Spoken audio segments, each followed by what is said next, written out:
Well, hello YouTube and welcome to another video on my channel. Today I am layering lollipops. If you would like to learn how to do so, please stay tuned because I'm going to get started straight away. So I was in the mood to paint some lollipops, and I like to paint lollipops because they are good practice, a good way for me to practice layering, and they're really cool looking, I think, when they're done, and it's a good way for me to explore my paints, get to know them, and I find it to be a relaxing exercise. So I am going to show you how I paint lollipops today. What you will need is a piece of paper. A ruler is helpful. A straight edge will work, and a pencil, and a round object or a circle stencil. Use your washi tape. You could use nail polish. The last time I painted lollipops, which gave me this idea to make a video, was my nail polish. I used that to trace. I've got several different sizes. You could use all of them or one of them. Now you can really play with your perspective of your lollipops, but to keep things simple, I'm just going to give myself a guide, and I'm going to put my lollipops maybe 2/3 the way up my paper, and I'm going to draw a very light guideline just so that my lollipops line up, and I don't think you can even see it. I'm going to draw that a little bit darker for y'all. I've given myself a guideline, right? You can even further that guideline as well and say, okay, I'm going to put one lollipop kind of in the center, and you can measure it out if you want, but you can eyeball it too. But for good measure, literally here, I'll measure it out 4.5 inches. I've got my midpoint here, and I'm just going to try and center my lollipop a little bit. So I quickly realized that my washi tape is not giving me the desired results.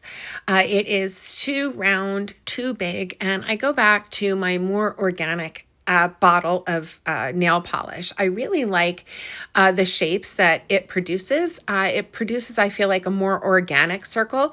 And truly, you could probably sketch it because organic is what we're looking for here, not a perfectly round shape. I like that a lot better. See, now, to me, this is a lot more natural shape than an exact circle. So I'm going to give myself some space here and draw out more lollipops.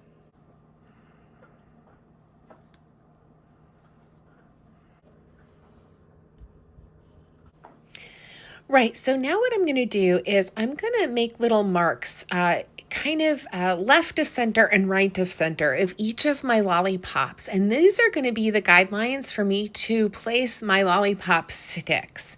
So you don't want to draw your lines straight down the center, right? They're going to be just a little bit left of center and a little bit right of center so that you can get that lollipop stick sort of in the middle. So now for the bottoms of my sticks, I'm going to close them off with a curved line. You don't want to go directly across. A little curved line will give it a lot of perspective. You know, once you get your basic lollipop shape down, you really can do a lot with this project. Like, you can make like a more oval shaped lollipop, for instance, and create blow pops, or use gouache to paint this rather than watercolor, and you could make Tootsie Pops. This is really a versatile project, and I encourage you to get creative with it. And now I'm going to take that same curved perspective and I'm going to draw in like the ridge on my lollipop and just really a guideline. So I am really trying to just sketch things lightly and give myself a guideline of where I want to lay my paint. So you see, I don't want to go like and draw a direct straight line across. I want to make it a little bit curved. Now this curved line will give some form and shape to my lollipop. So I'm going to take advantage of those little ridges on like a dum-dum, right? A dum-dum lollipop, and to communicate the round shape of my lollipop. So here I am just sketching in those ridges, and then I'm going to erase some of my pencil lines and get started painting. So today I thought I would paint with my Rosa paint. You can use whatever watercolors you want. I would suggest though that for this project you don't use granulating watercolors, because lollipops, just the nature of them, they're transparent. We're going to explore layering in this process. So layering granulating watercolors will make for a very kind of opaque look, and which is great and like a whole other day of practice and exploration. But for today, we're going to explore transparent watercolors. So yeah, this is a project that is best suited for watercolors that do not granulate.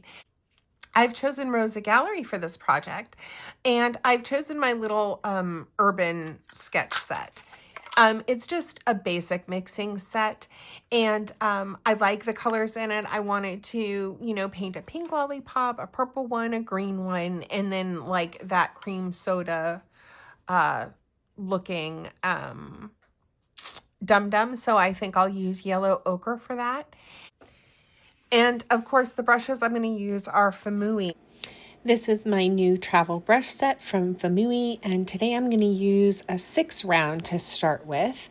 This is a great brush set for travel and for home. The first thing I'm going to do is I'm going to paint a pink lollipop over here. I'm going to take some magenta, and I want a really watered down magenta. You could even use like a little opera rose if you had that. I don't have any right in front of me right now, which is unusual. Start with a very, very light wash.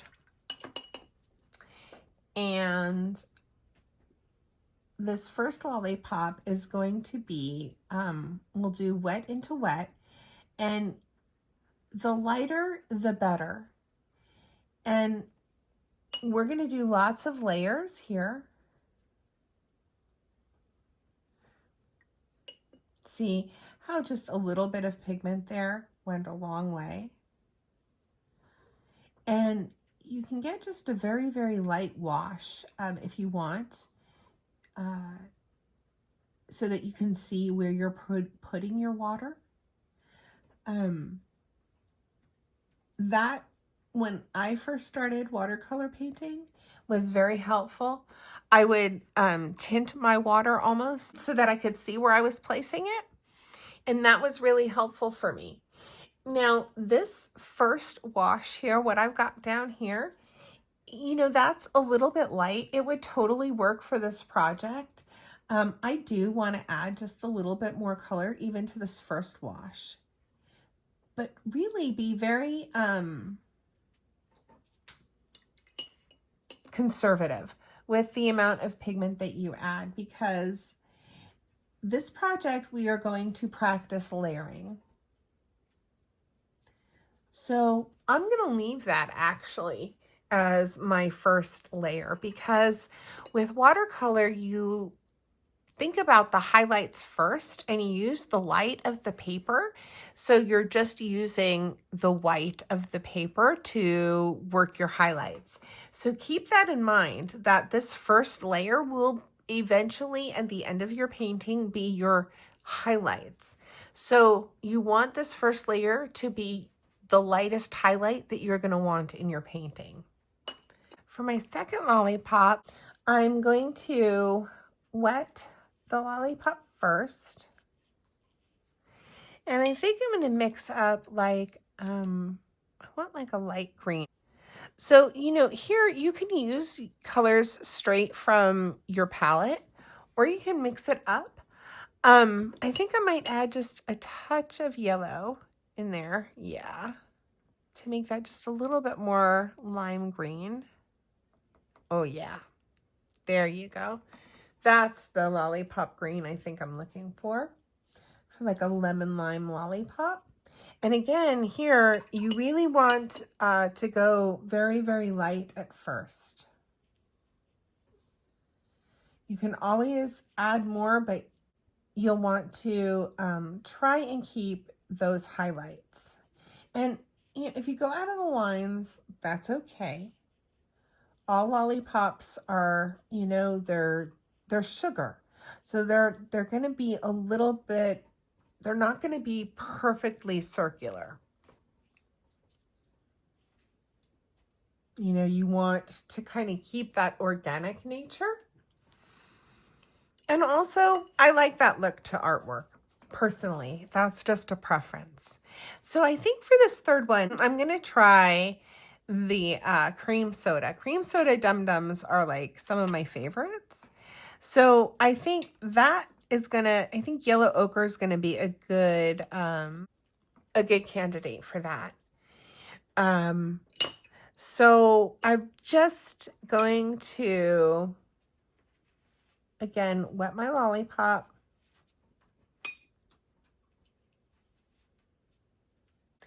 And take the lightest amount of a yellow ochre wash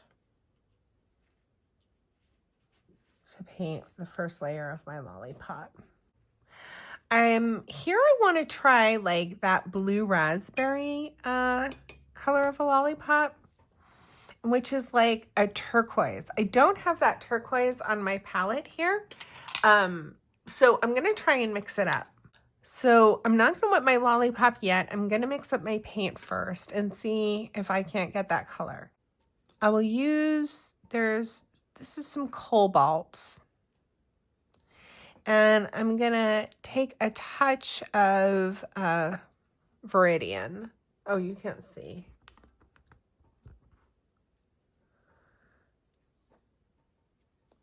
And I'm going to take like a touch of, yeah. So I'm using some cobalt and a touch of Viridian to get a very light turquoise color. And that's kind of giving me a blue raspberry feel. And you can see there's even just a touch of color still on my brush there. And you know, once you put it on the paper, if it's not the exact color that you were hoping for, I mean, you know, maybe it's just a different flavor lollipop. Like, that's okay. You know, yeah, there we go. It's kind of giving me blue raspberry lollipop feels.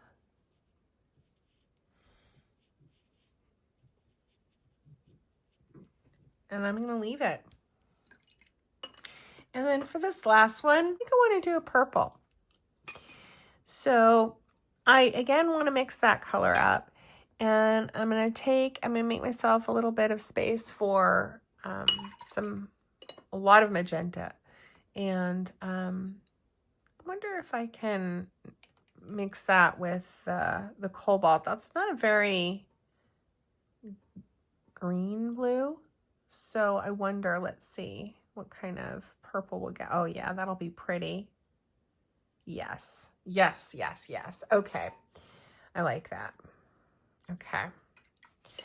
So again, I'm gonna wet my last lollipop. And now I have all my colors here that I can mix from and add to as I do layers and as my lollipop dries. So dip into my purple mixture and you can see like you think that's going to be so light, but then on the paper it's quite pigmented. And I really want to go a lot lighter because again, these are going to be my highlights at the end of the painting. Hopefully. If you go too dark, there are things we can do. If you do put a little bit too much down, you can do some lifting. And you might even like that as your painting is drying. What I'm doing is I'm drying my brush on a piece of paper towel off to the side. And then taking my dry brush and taking it over the painting, what that will do is it will lift some of this water out of there and create a different highlight. And I'm just wiping that off on the side. Now, I wouldn't want to go like right back in from this blue into my cream soda lollipop necessarily. I'd probably want to really rinse my brush out, make sure there's no pigment left in there, and then dry it well if I wanted to go kind of try and lift out some more highlights in there. But I kind of like where it's at. You see, you can lift that. But I'm going to let this first layer dry fully. And that's something that you want to do before you add your second layer. When you're layering with watercolors, you really want to let each layer dry.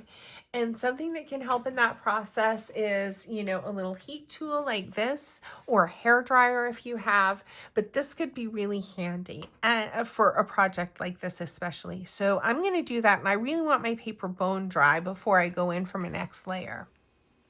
Now, another reason why you want your paper fully dry is because if your paints are really fully dry, then they will be less likely to reactivate when you go to layer another layer of wet media on top of them. So if you find that your paints are lifting, try and let them really get bone dry between the layers, and they are less likely to lift. The other thing I'm doing here is I am drying not just the front, but also the back side of my paper using my heat tool. And this is to reduce warping. If you dry both sides, water seeps right through your cotton paper, and that's what creates warping. But if you dry both sides thoroughly, the shape of the paper should go back to its original form and reduce that. If that helped, please give me a thumbs up, and also please consider subscribing if you haven't already. Both help. Okay, now I'm going to go in with, again, like the lightest wash of pink, because I can always add more. And now I'm not going to wet my whole lollipop, at least not at first. And I'm going to start by adding another layer on the bottom of a very light wash. And this is going to start to build up those shadows. And so I'm going to do this underneath. Add another layer. And I'm going to start to think about where my shadows are going to be on my lollipop. And I'm going to take a little bit more magenta, and I'm going to add a little bit more pigment. I'm going to take some more and add more pigment than water, just dropping that in right underneath where that, I don't even know what that's called, ridge of the lollipop would be. And I'm also going to, with what's left on my brush, kind of dry brush myself and leave some space for those highlights. And you do that there. And then finally, I'm going to take it across the center. And I don't want a solid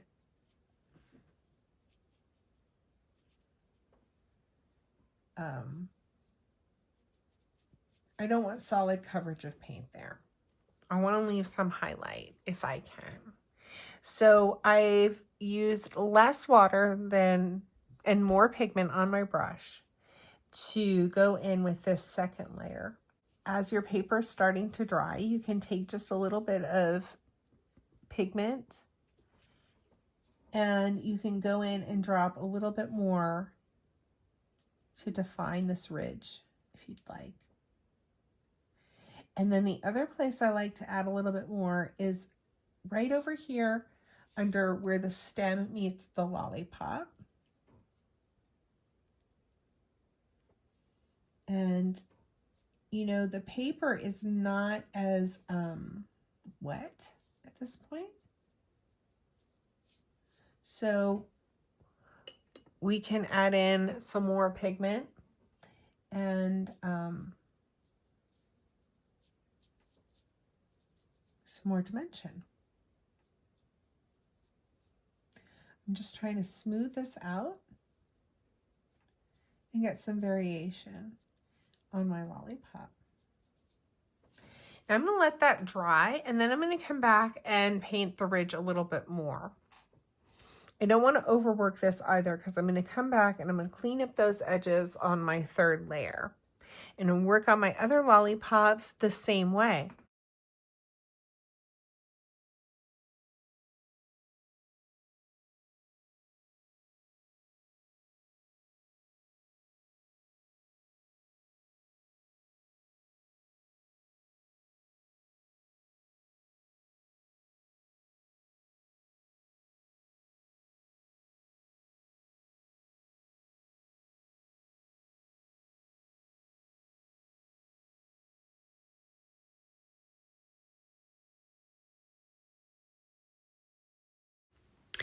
Now, one little tip here about the tip is when you are trying to drop color into your watercolor or draw a line, gravity will help you. So your color will drop to the direction that your tip is pointed in. So if you want to deepen that line on top, turn your paper around and, have your brush pointed that way. My painting is dry. I'm going to take my eraser now, and I want to erase my guidelines around my lollipops, not on my sticks, just around my lollipop, because I want to see where I need to add things, where, what I might need to correct. Once you paint over pencil marks, they're harder to erase. I mean, they will likely stay. You will likely see them. So just keep that in mind. That's good. Rather than use my hand to wipe away my erasures, I'm using a brush. And I'm doing this because I don't want to get my oils, finger oils on there at this point.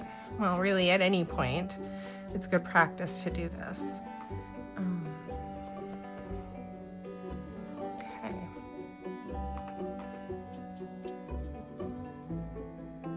Yeah. All right. So now I have an idea of what my, actual paint is going to look like on the paper.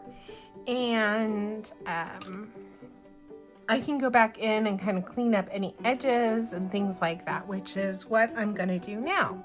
At least when I first started painting, I thought that watercolor is just kind of like a one and done thing. But really, the most interesting paintings, the ones that have dimension, have lots of layers. It's almost a painting on top of a painting on top of a painting on top of a painting. So now I'm going to go in and try and correct these edges and kind of smooth them out and decide where, I kind of want things to be permanently. I can, make my final decisions here. Where I want to clean up those lines, how deep I want these shadows. I can add those fine details, kind of fill in these spots where the water made like an uneven edge, or where I was not so careful with my water placement or pigment placement.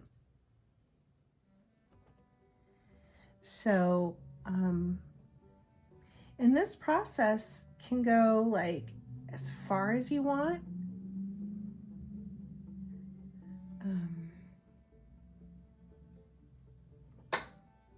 You can really kind of go back to this painting if you wish and add more and more detail. And, in fact, this is probably a really good opportunity to take out the detail brush. So this brush kit that I'm using comes with a really cool detail brush. So I know I haven't really talked about these brushes in this video. These brushes are by Famui, and they're dual-ended travel brushes, but they're great for just brushes. I mean, they're great because you can travel with them, but they're great brushes. And it came with this #2 detail brush, so I think this would be a perfect opportunity to use that and really come in and get those you know, fine lines.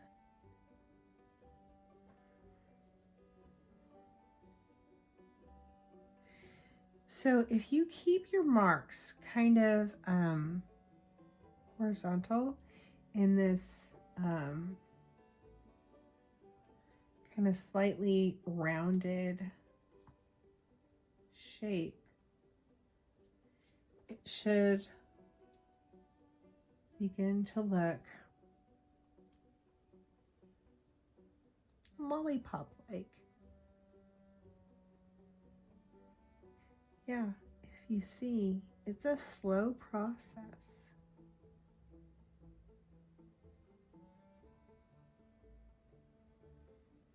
And I think this is why so many people, myself, this is why I find watercoloring so relaxing.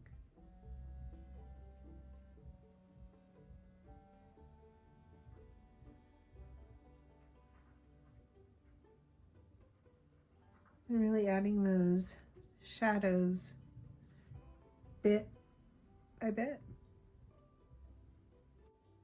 And now with a dryer brush, I'm able to kind of go in there and I can really reshape and refine my lollipop. Do you see that? Now, to deepen a color here, see, this is like as dark of a value as I've been able to get there. So how I'm going to get a deeper value, a darker pink, is I'm going to take a little bit of this green and I'm going to mix it in with my magenta. Do you see what happened there? And it made it just a touch darker. And I can go in there and get a deeper value. See that? A little bit of ultramarine there. A little bit of burnt sienna.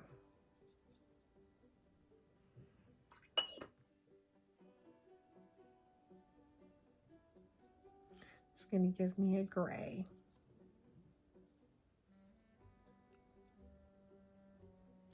And for this, you want really, really light. And this is going to be just the perfect color for a little shadow on those lollipop sticks. And now for the rest of my lollipops, I'm just going to repeat the process. For my green one, I'm going to deepen my green with a little bit of blue, a little bit more green perhaps.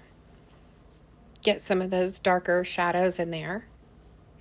And then also with this kind of gray neutral color that I've mixed up, I want to add in my shadows and be sure to add a little under there where the stick meets the lollipop. That's always a little bit darker under there. Now for my cream soda lollipop shadows, I am using some of that gray that I mixed up, or a neutral tint, and I'm using that to deepen my yellow ochre. And at first glance, it may seem a little gray. If that's the case, add a little more yellow ochre. But I actually like the way this looks. You know, it's, you know, using a neutral tint to deepen some colors that are hard to get a darker shade of is often a trick that I use.